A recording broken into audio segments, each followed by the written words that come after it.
Still waiting for confirmation of video. But looks like all right, we are back. Just need a quick second for confirmation that everything's all systems go.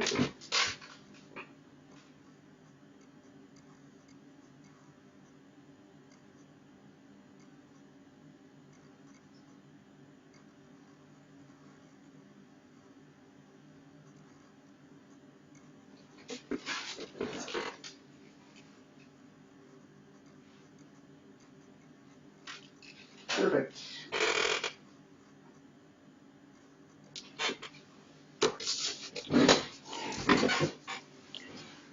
All right, get situated over here.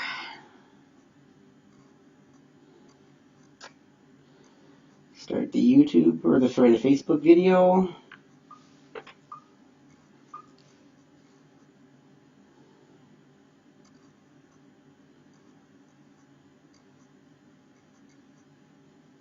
Here is your winner and new WWE Universal Champion, Goldberg.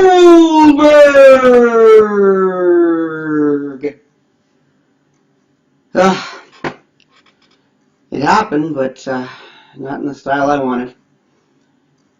Well, Danimal Daniel Jobber here, and we are live to talk about that underwhelming pay-per-view, Fastlane, tonight.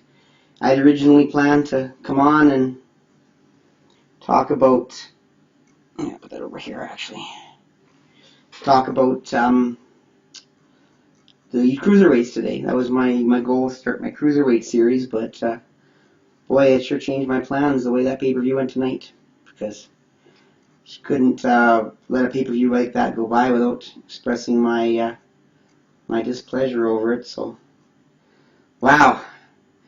I mean, really, WWE, you had one job. Get us hyped for Wrestlemania. Build towards Wrestlemania. This pay-per-view didn't have to be amazing. Obviously, the plan was to drop the title to Goldberg, and that was fine. I mean, most of us expected it. At least the smarks expected that was what WWE was going to go with, because that's what made the most sense, having Goldberg versus Brock Lesnar be a title match. But everything else, really poorly done for the most part. I mean, the wrestling itself wasn't that bad, but other than that, the show itself, terrible booking, terrible results, virtually no storytelling, or at least no new storytelling, and a couple of very, very questionable decisions. So wow, where do I start on this? I mean, the show started off okay. The kickoff show match was pretty good cruiserweight match. When I'm making notes of for my cruiserweight series, or coverage, I guess, in general. So that was pretty good. It was a good match. Good, fast action. The first match of the night, Samoa Joe versus Sami Zayn, was good. I mean, Sami Zayn put up a good show. Samoa Joe won, as was expected. He had to. He's a new rising heel in the company. Triple H's new right-hand man, I guess, or at least one of them, and yeah, he couldn't have him losing to Sami Zayn like that, so that was expected. If I forget some of the matches on the card, I apologize. Most of them were pretty, or a lot of the matches were kind of throwaway matches anyways. Nia Jax was against Bayley, and most people expected Nia Jax to win. In fact, that was nothing. The betting odds had Nia Jax winning this match pretty easy, and yet when it looked like Nia Jax was going to win, Bayley slips out of some kind of hold and rolls Nia Jax over, and gets the 3 count, almost grabbing the rope on the count of 3. So I was almost wondering if Mick Foley's going to come out and restart the match, and I go, no, it was a 3 count, and surprisingly enough, she got the win over Nia Jax. Not really sure where we're going with that, having Sasha Banks win that match. But I mean, I guess they had her later on factoring big into the title match. So I guess they're trying to build her up. Something happening probably for WrestleMania. The tag team match I might as well go to next. Nothing unusual there. Enzo and Cass put on a good show, get the fans into it. And in the end, Gallows and Anderson win and retain the title. Nothing too remarkable, just another basic, pretty good match. In fact, most of the preliminary matches were good, but and then all of a sudden they have that swerve of filler matches randomly, which they had kind of announced earlier with Mick Foley talking to Jinder Mahal and Rusev having a little spat there, saying they're breaking up as a tag team, and I think we kind of saw that happening anyways. But they really didn't join a tag team any special way. They just kind of were together all of a sudden. I don't really remember them actually having an origin. So, and anyways, so Mick Foley says they'll go out and they'll get ready for their match, and they'll decide who's going to fight first, and then they're going to each have a match, singles matches, start their singles career. So whatever. And then that happened, and Jinder Mahal and Rusev come out. They battle for a while. Jinder Mahal knocks Rusev over the barricade, goes into the ring, and he has to fight Cesaro. And this actually was the only bright spot of this whole segment. Cesaro and Jinder Mahal actually had a pretty good match. And really, I was very proud of Mr. Singh there. He put on a pretty darn good match, all in all. Probably the best match I've seen him wrestle since he came back to the WWE. But of course, obviously, Cesaro's not going to lose that match, so he wins. I believe Russo kind of distracted him or something. Rusev kind of distracted him. But anyways, he loses, and then Rusev goes into the ring, and all of a sudden Big Show comes out.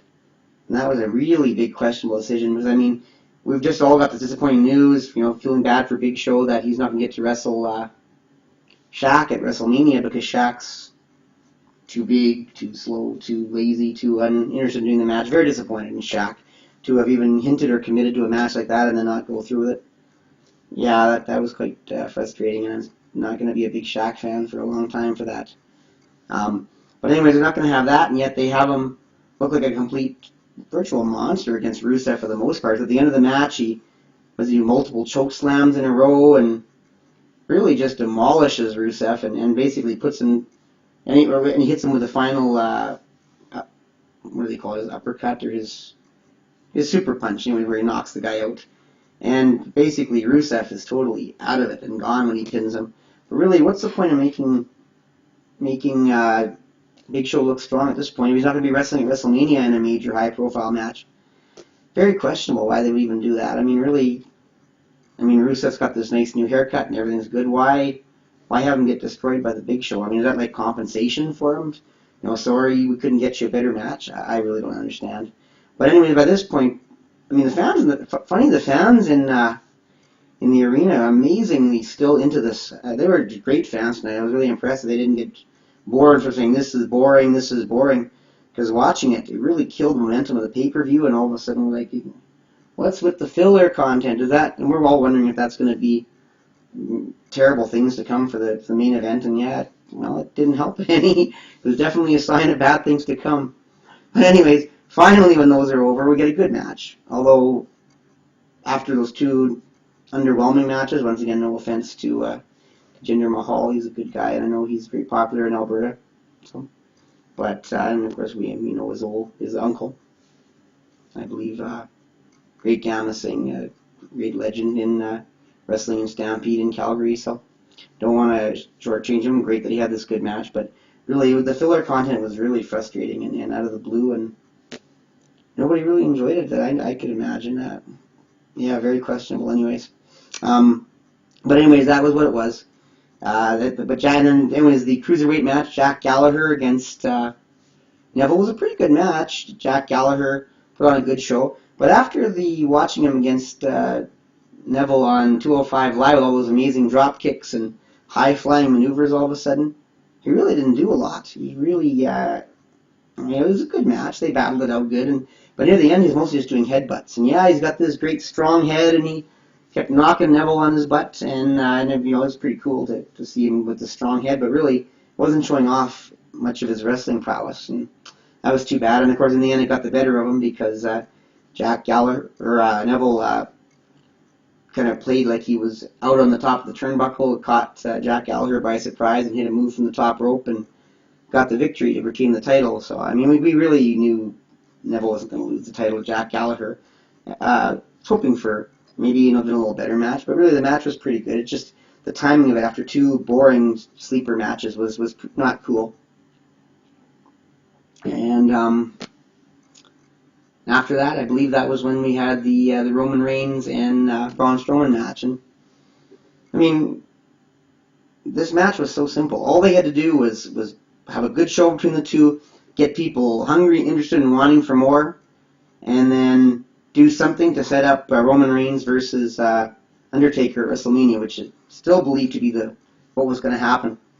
I'm a Roman Reigns fan. I love watching Roman Reigns in a good match, and normally like to see him win, but this match should have been really a no decision, or at the very least, Roman Reigns about to win, and all of a sudden there's the Undertaker interfering or distracting him or something. Something to make this match mean less, and the WrestleMania match with the Undertaker mean more. And it just didn't happen. They just had Roman Reigns really an epic struggle, getting beat down so badly by Braun Strowman, and then all of a sudden, hitting his first spear, which wasn't enough to beat Braun Strowman. And then after a few more moments, Braun Strowman basically had Roman down again, and he goes to the top rope uncharacteristically, and everyone's telling him no. Of course, the announcers always do that. And he leaps and he misses, and basically Roman hits him with one spear and gets the 3 count. I mean, not exactly Hulk Hogan versus Andre the Giant. I guess in a sense it is, though, because Andre headbutts the ring post in WrestleMania 3, and before you know it, Hulk Hogan's got the big boot and the leg drop. But really, it was an underwhelming finish. And the fact that Roman Reigns won clean and ended the reign of terror of Braun Strowman at Fastlane just makes no sense whatsoever. I mean, really, couldn't you have saved that match for a much more epic time, or if nothing else, Roman Reigns wasn't going to fight Undertaker, let's say, and then you didn't want to set up that match because it wasn't going to happen. Save that match for WrestleMania. Let it be a no decision. Let them go on for another month, and let Roman Reigns battle Braun Strowman in an epic struggle at WrestleMania. Why would you do that at Fastlane? Kill the momentum of Braun Strowman. End the mystique and this, I don't know what you want to call it, the feeling of invincibility this guy has, and have Roman Reigns win now when, really, does Roman Reigns really need to look strong to win WrestleMania against The Undertaker? Do people really doubt that Roman Reigns is over, or is WWE's tough guy? That he's not going to be able to put on a good fight against The Undertaker? Do they really need to make him beat Braun Strowman to hype him up enough to be ready to face The Undertaker? I don't think any of the smarks are going to like this. I've been as a Roman Reigns fan, I'm glad to see him beat Braun Strowman. It's just not the right time. They should have had it be some kind of no decision, and then some months down the road, once all is said and done from WrestleMania, then they go at it again. Maybe even SummerSlam or something where it really matters. Because really, Fastlane should have been, once again, you had one job, set up freaking WrestleMania. You didn't need to do all this other stuff like settling a Roman Reigns Braun Strowman dispute for good. It didn't need to happen. All they had to do was set up Roman Reigns and Undertaker. That is what had to happen, because that is a match that fans are already wavering about. You don't need to make it worse by having Roman Reigns be even more invincible. It just shouldn't happen, guys. I don't know what you were thinking. I really don't. Roman Reigns is not going to get any more fan support by winning matches like that at a time. It's not the right time. Anyways, that was what it was. And then, of course, it's the women's match, next women's championship, Bayley versus Charlotte. And, everything was pointing to either a no contest with Bayley being disqualified, or Charlotte winning back the title, keeping her pay-per-view streak in line. 16 straight pay-per-views Charlotte has won her match. And every time the title was on the line, she won the title. We've put up with watching her lose the title on Raw, win it back at the pay-per-view. 16 straight months of this. And then all of a sudden, She goes up against Bayley in Fastlane, virtually a setup to Wrestlemania pay-per-view. And I'm going to tell you what happened. They battled it out. It was not a bad match, but it was underwhelming compared to the last time they met. There was a botch, which I'm not going to go into, but even that minute where that botch happened was so clumsy and awkward as Bayley was trying to get the better of Charlotte. And then Charlotte looks tough, like she's ready to win, and then out comes Sasha Banks. And would have been fine because Sasha Banks meets Charlotte. Charlotte throws her in the ring. As soon as that contact occurred in every other situation, every other match on Raw, whatever, it's a DQ finish. You disqualify the person who's not getting contacted by the outside interference, meaning Bayley should have been disqualified. Yes, retain the title, whatever. Charlotte keeps her streak intact. But no, the ref does not call for any kind of DQ.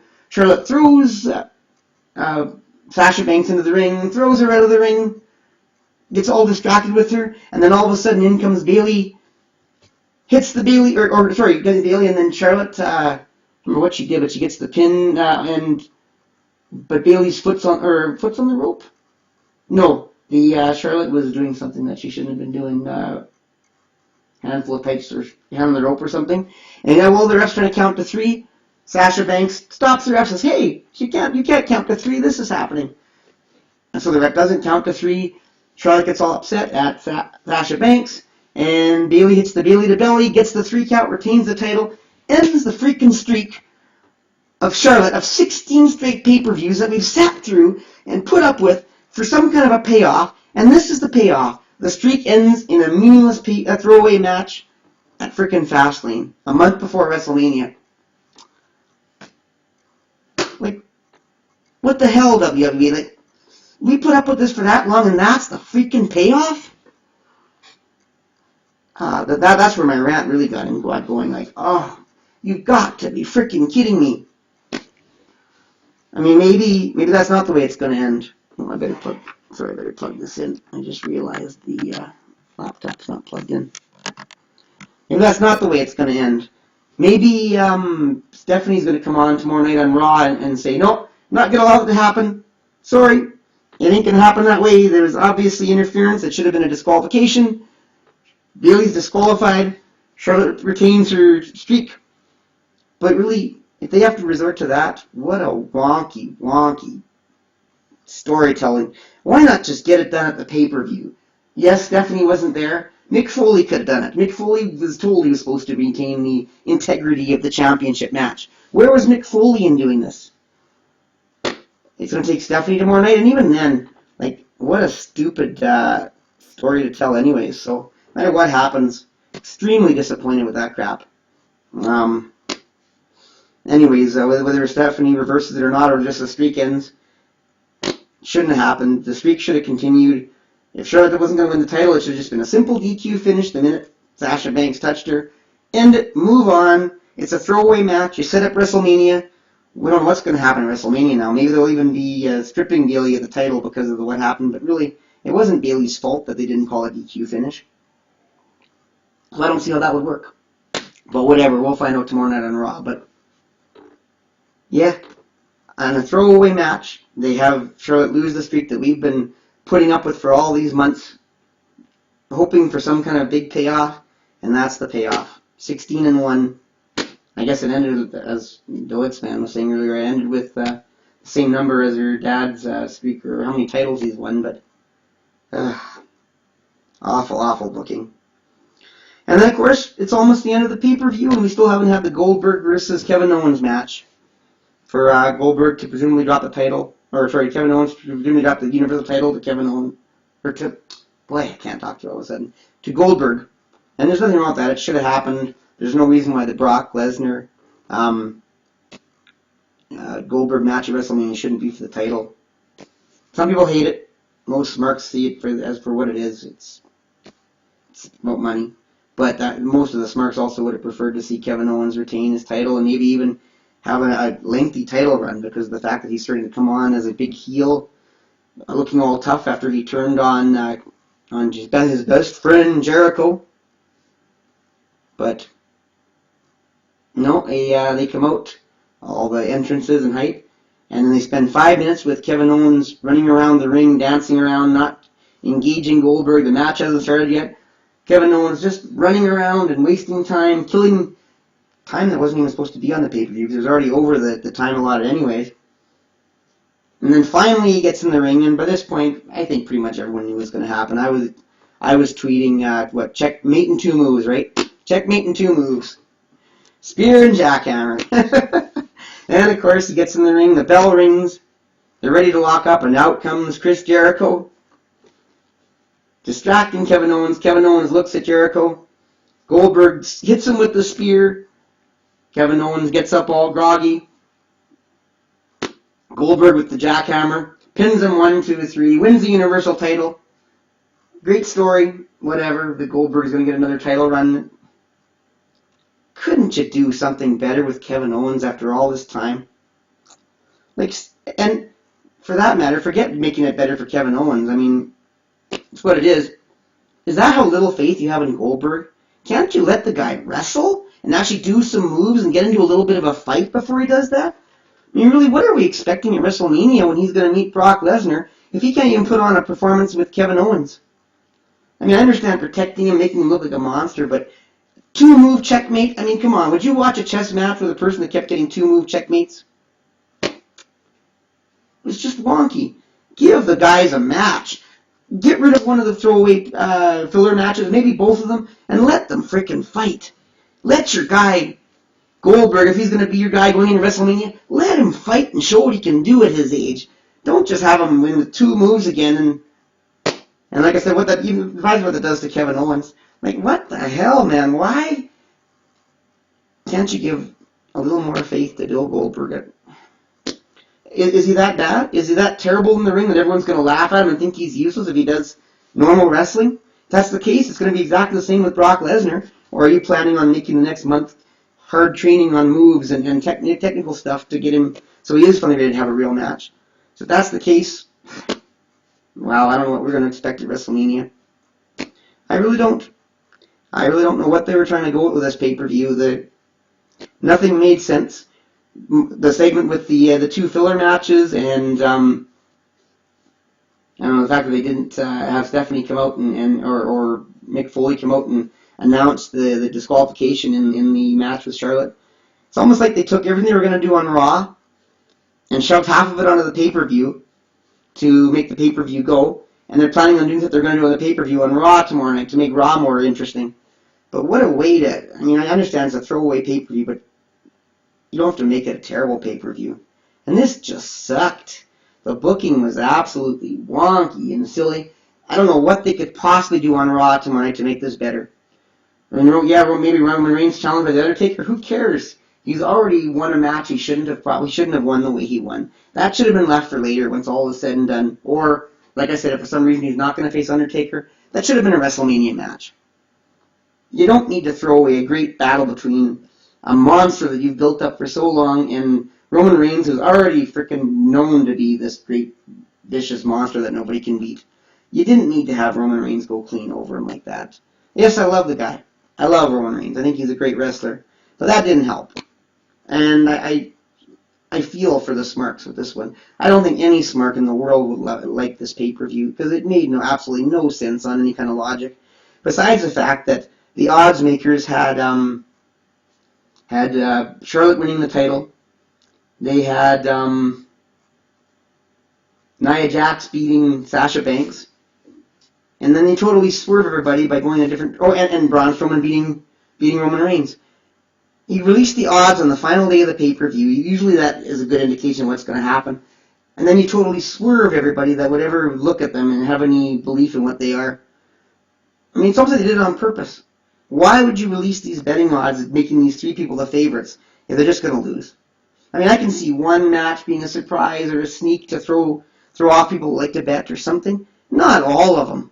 3 matches out of the entire card were all swerve finishes based compared to the odds that you released that very morning. I don't get it. I really don't. And yeah, I love the WWE Network, and I wouldn't have missed these pay-per-views, but I'm really disappointed in WWE in this one. I think they really dropped the ball and really With a simple job of setting up Wrestlemania, they did absolutely nothing to make Wrestlemania more exciting for me. I mean, I'd like to have seen something to hype Wrestlemania tonight, and it really wasn't. In fact, most of they could have had at Wrestlemania for hype, they threw away on a useless pay-per-view. So yeah, I had to rant on this. I couldn't go away without having my rant set for the world to hear on this, because I don't think I've seen a worse pay-per-view in such a big moment with such a simple job to do. I really don't.